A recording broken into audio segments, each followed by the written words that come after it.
Այդ քաղաքում ավետարանելուց եւ շատերին աշակերտ դարձնելուց հետո վերադարձան Լյուստրա, Իկոնիոն եւ Անտիոք, աշակերտածների սրտերը ամրացնելով եւ հորդորելով, որպեսզի հաստատ մնան հավատի մեջ, եւ ասում էին. «Բազում նեղություններ կրելով է, որ մենք պետք է մտնենք Աստծո արքայությունը»։ Նրանց համար յուրաքանչյուր եկեղեցու վրա երեցներ ձեռնադրեցին, պահեցողությամբ հանդերձ աղոթք արեցին եւ նրանց հանձնեցին Տիրոջը, որին հավատացել էին։ Պիսիդիայի մեջ շրջելով եկան Պամփիլիա,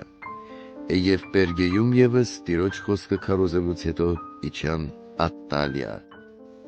Այնտեղից էլ նավարկելով գնացին Անտիոք, որտեղից էլ հանձնված էին Աստծո շնորհներին այն գործի համար, որ կատարեցին։ Եվ երբ եկան ու հավաքեցին եկեղեցին, պատմեցին, թե Աստված նրանց հետ ինչքան բաներ արեց, եւ թե ինչպես հեթանոսների առաջ հավատի դուռը բացեց, եւ երկար ժամանակ շրջում էին աշակերտների հետ։